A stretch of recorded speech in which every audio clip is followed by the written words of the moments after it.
You know, you know that exact feeling. You're at a gathering, maybe a professional networking event, or I don't know, maybe you're just meeting a friend of a friend for the first time. Oh, yeah, the classic setup. Right. And the conversation is flowing fairly well, and then they drop the ultimate, supposed to be easy icebreaker. Let me guess. What do you do for fun? Yes. What do you do for fun? Or what do you do in your free time? And suddenly your brain just completely short circuits. Yeah. You totally freeze up. It is the absolute classic deer in the headlights moment. It really is. And, I mean, it is infinitely worse when you're trying to answer in a language that isn't your native one. Oh, absolutely. Because your adult intellect is basically trapped behind a beginner's vocabulary. Right, because you have this rich, complex life, right? Yeah. But when that question hits, all your personality it evaporates. You panic and just grab the easiest words. Exactly. You end up giving this incredibly rigid, robotic answer like, I like sleeping, or I like food. Which is agonizing. It is. It's agonizing because you sound flat, but in the moment, you just don't have the linguistic architecture to express who you actually are. Yeah, you're just trying to survive the interaction. Pretty much. Well, for today's deep dive, our mission is to fix that. We are going to decode and explain the basic rules for building natural sentences about your personal interests, specifically using the appropriate verb forms in English. Which is such a crucial skill. It really is. Yeah. We want to move you from sounding like a memorized textbook to sounding like a real, three-dimensional human being. And to do that, we're leaning heavily into this fantastic framework developed by an instructor named Ollie over at Oxford Online English. Yeah, it's a great source. It is. His lesson is specifically engineered to help English learners confidently navigate this exact topic. But what's so brilliant about it is that it's not just a grammar lesson. It is really a masterclass in the psychology of human connection. Exactly. Because talking about your hobbies, it's not just idle small talk to fill the silence. No, not at all. It's actually a highly strategic way to build rapport. I mean, it's how we find common ground with people. Completely. When you master the structure we're going to talk about today, you completely transform the dynamic of a conversation. You really do. You stop being like a student trying not to make a mistake, and you become an engaging conversationalist that people actually want to listen to. So to build that structure, we have to start with the raw materials. The vocabulary. Yeah.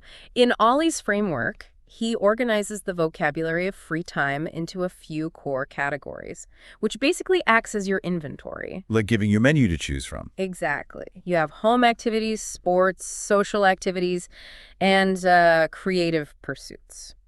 Okay, but having a mental dictionary of words like reading or basketball or photography doesn't mean you can hold a conversation. Definitely not. Let's look at the absolute grammatical foundation that holds these words together. Because if we want to build natural sentences about our interests, we have to use the right verb form. Right. The framework provides this, non-negotiable rule for this. The golden rule. The golden rule. When discussing free time, you generally start with a primary verb of preference, like the word like. Okay. And the rule is that the action verb that immediately follows it must take the ing form. Yes. So you don't say, in my free time, I like play basketball. You say, in my free time, I like playing basketball. Right. You don't say, I like relax with my family. You say, I like relaxing with my family. Okay, I actually want to pause here for a second because I remember learning this in school and just memorizing it without ever understanding the mechanics. Yeah, that's how most people learn it. Right. But why is the ing so critical? Why does the sentence fall apart without it? Well, think of the ing suffix as a form of packaging. Packaging. Yeah. It transforms a live, messy action into a concrete concept. This is called a gerund. If you just say the word run, you're talking about the physical action of moving your legs very fast right now. Okay, I'm running away from a bear. Exactly. But if you add ing and make it running, you take that entire physical experience, put it in a neat little box, and turn it into a noun. Oh, I see. You're taking the concept of the activity and you're holding it up to show the other person. You can now hand that box to someone and say, I possess a fondness for this specific object. That is such a cool way to think about it. Right. That grammatical shift, packaging the action into a concept, is what makes the sentence structurally sound in English. I really like that packaging analogy. You're taking a verb and wrapping it up into a noun so you can actually talk about it. Precisely. But let's look at this practically, because if I just walk into a party and walk around handing out these little boxes saying, I like reading, I like cooking, I like swimming, I mean, I'm still going to sound like a malfunctioning robot. You are. Absolutely. It's grammatically correct, but it's totally void of personality. You are entirely right, and the framework addresses this directly. Relying solely on the word like gets repetitive and dull within seconds. Yeah, it gets old fast. The solution is to diversify your base layer, your verb of preference, while maintaining that exact same ing packaging rule. So we swap out the word like for something with a bit more flavor. Exactly. Instead of like, you could upgrade to enjoy, which instantly sounds, a bit more sophisticated. Enjoy. Shaver. Sounds much better. Or you can go in the opposite direction and express negative preferences using words like hate. Okay. And the underlying grammar doesn't change at all. It becomes, I enjoy watching TV, or I hate going shopping. Right. So the ing stays securely attached to the action, but you've immediately given the listener a slightly different angle on your personality. Yeah, you're showing them a little bit more of who you are. I see. But even then, if I say, I enjoy watching TV, I feel like it's missing the human element. How do you mean? Well, it still feels like a flat statement.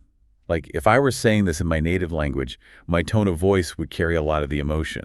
But when you're speaking a second language, you're often so focused on getting the grammar right that your tone just becomes flat. It's a common problem. Right. So are there actual linguistic tools we can use to signal intensity rather than just relying on our tone of voice?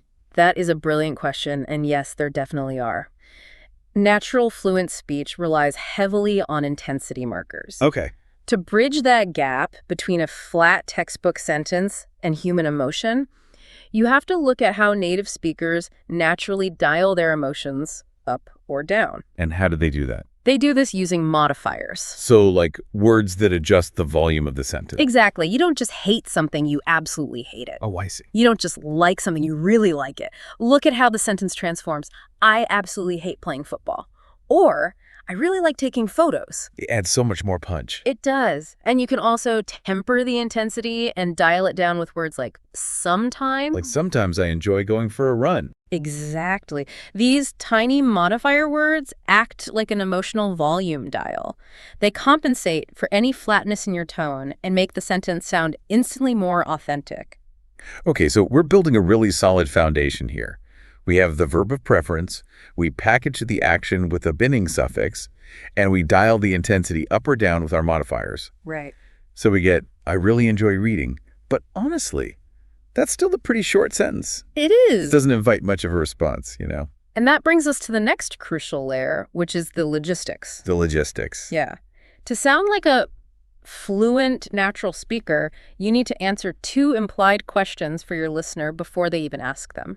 Okay. How often do you do this activity, and where do you do it? Oh, right. So adding frequency markers like every weekend or once a week. Exactly. And location markers like in the local park or at a cafe downtown. Yes. You are grounding the abstract concept of your hobby into a tangible reality. But let me play devil's advocate here for a second. Go for it. If someone asks me what I do for fun and I tell them I play basketball every Thursday evening at the community center downtown, I feel like I'm giving them my GPS coordinates. I can see that. Right. It feels presumptuous, like I'm assuming they care deeply about my schedule. Isn't that like oversharing? That is a very common fear for language learners, but the reality of human communication is actually quite the opposite. Really? Providing those specific logistical details is not oversharing. It is actually a form of conversational generosity. Generosity? Wait, how so? Because you're handing the other person conversational puzzle pieces, like hooks, that they can grab onto. Okay. If you just say, I really enjoy playing basketball, you're handing them a blank piece of paper. Yeah, there's not much to go on. Right. Their only real response is, oh, cool. But when you say, I play basketball every Thursday evening at the community center downtown, you're giving them 3 distinct hooks. The sport, the time, and the place. Exactly. Maybe they don't care about basketball, but they know that community center. Or maybe they also have free time on Thursday evenings. Exactly. You are subtly sending out a schedule alignment invitation. Detail is the lifeblood of conversation because it gives the other person a way into your world. Wow, that completely flips the perspective. You aren't forcing your schedule on them. You're giving them multiple options for how to reply. You're building a bridge. You're building a bridge. Okay, so facts and logistics, the where and the when, are fantastic for creating those hooks. But let's push it even further. Okay. Logistics don't necessarily spark deep, memorable bonds. To truly connect with someone, we have to move past the calendar and get to the why. Which means we need to look at the backstory. Yes. The framework emphasizes that sharing how an interest began is crucial, and it provides simple, structural phrases to do this naturally. Like what? Phrases like, I started this activity when I was this age, or I decided to do this because... Oh, there's an example in the framework material that perfectly illustrates why this works so well. The climbing one. Yes. It's an anecdote about someone who likes rock climbing. But they don't just say they like climbing. They explain that a French friend recommended it to them, and that recommendation led to them climbing for 8 years while living in Russia. Notice how much narrative power is packed into that one short sentence. It's massive. My French friend recommended it introduces a second character into your answer. It implies a story of someone being introduced to a new world by a peer. Right. And then pairing it with, I started climbing when I lived in Russia. I've been doing it for 8 years. That transforms a simple athletic hobby into a rich, lived experience that crosses continents. Exactly. If I'm talking to that person at a networking event, I don't even need to know what rock climbing is to keep the conversation going. You have so many other things to ask about. I can ask about their time in Russia, or I can ask about their French trend. Again, it is all about providing those conversational hooks. Completely. But there is one final piece to this puzzle, isn't there? We have the logistics, we have the backstory, but we still need to convey the internal experience. Yes. The final layer is expressing the emotion behind the hobby, using descriptive adjectives. Okay. You have to tell the listener how the activity actually makes you feel. Now, when we look at the adjectives in the framework, words like exciting, relaxing, creative, or on the negative side, tiring, boring, difficult, it's tempting to just view these as a vocabulary test. Like a list to memorize. Yeah, exactly. Just a list of words. But there is a deeper psychological mechanism at play here, right? Absolutely. Think of these adjectives not as vocabulary words, but as vulnerability markers. Vulnerability markers. Yeah. When you tell someone that you find jogging tiring, or that you started painting but you find it really difficult, you are admitting a weakness. Oh, I see. You're stepping off the pedestal of trying to sound like a perfect, flawless English speaker, and you're admitting a human struggle. Imperfection is intimidating. It really is. If you only ever say positive, flawless things, people can't relate to you.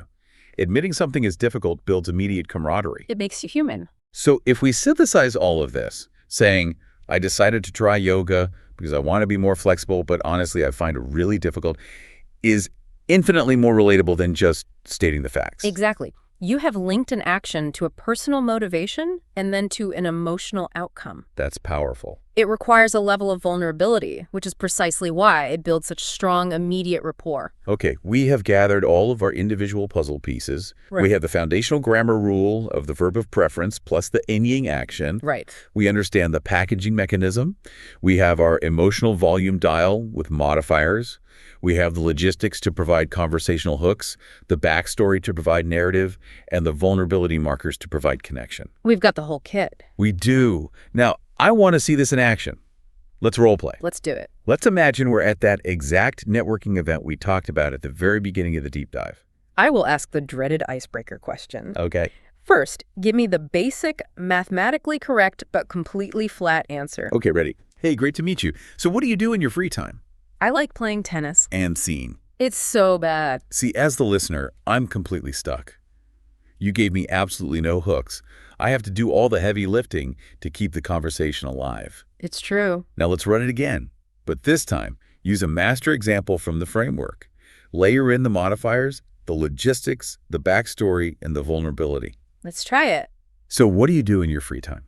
I really like playing tennis. I play every weekend in the park near my house. Sometimes I play with my brother or sometimes with friends. My brother actually recommended it to me because he loves sports and needed someone to play with. I didn't like it at first because it was really difficult and I felt like I was wasting my time.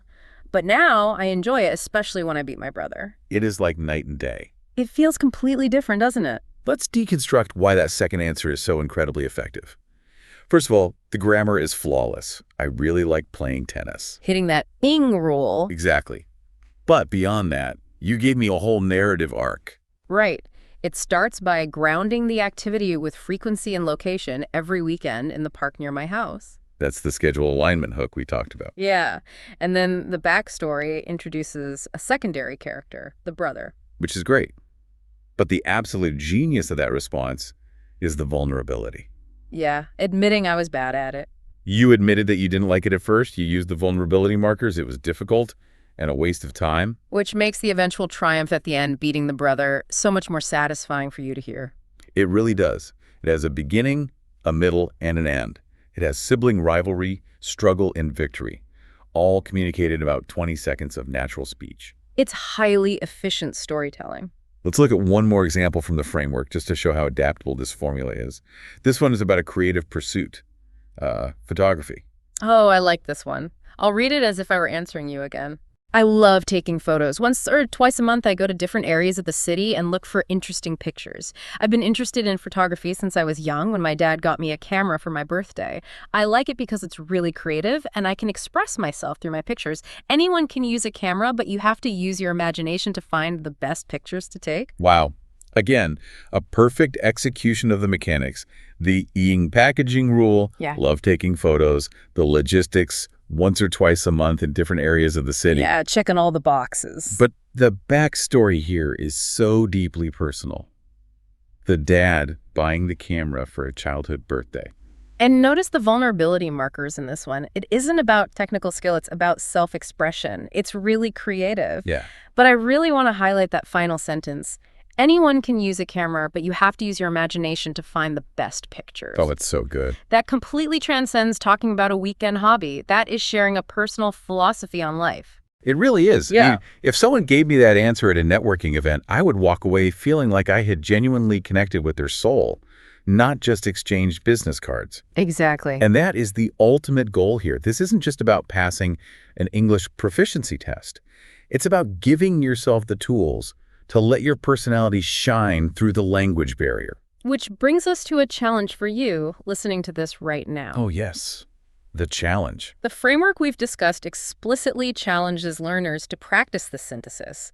The goal is to be able to speak aloud for at least 30 seconds, seamlessly stacking these detailed sentences together. Yes. You have to build that muscle memory. Because if you only practice this in your head, you will still freeze when the moment comes. You definitely will. You need to physically practice combining the grammatical structure of the ing verbs with your modifiers, your logistics, and your backstory. So, to recap the formula, if you want to stop sounding robotic and start building compelling sentences about your interests, you start with the foundation. The verb of preference. Followed by your action verb ending in ing. That packages the action so you can hand it to the listener. Then you use your emotional volume dial. You use modifiers like really, absolutely, or sometimes to add human intensity. Next, you provide the conversational hooks. You ground your hobby in reality by telling the listener the frequency and the location. You invite them into your schedule. Exactly. And finally, you bring it to life with a vulnerability. You share the origin story of how it started, and you use descriptive adjectives to admit what you find difficult, what you find tiring, and ultimately why it matters to you. We strongly encourage you to immediately apply this framework to your own life. Like when this audio finishes, do not just move on to your next task. Please don't. Pick one of your actual hobbies. Stop what you were doing and try to speak out loud for 30 seconds using every single layer we discussed today. Build that mental architecture now so it is there when you actually need it. Exactly. But before we go, I want to leave you with a slightly deeper thought to mull over. We've spent this entire deep dive analyzing how to explain your hobbies to other people, like how to give them hooks, how to build rapport, how to translate your complex adult life into a new language. Right. But think about this. When you are forced to sit down and break your favorite hobby into its absolute core components, when you have to map out exactly when you do it, search for the precise vocabulary of why you started, and identify the exact vulnerability markers to describe how it makes you feel. Yeah. Does the process actually make you realize something new about why you love that hobby in the first place? Oh, wow. That is a profound angle. Right. By deconstructing the activity to make it understandable to a stranger, you're essentially forced to explain it to yourself. Exactly. You might uncover a motivation you didn't even know you had. Precisely. Maybe learning to speak naturally in a new language isn't just a tool for communicating with the outside world. Yeah. Maybe, in the end, it is also a framework for understanding yourself a little better. I love that. So the next time someone asks you that terrifying icebreaker, what do you do for fun? Remember, you aren't just reciting a textbook. You are handing them a tiny, beautifully packaged glimpse into who you are. No robotic answers required.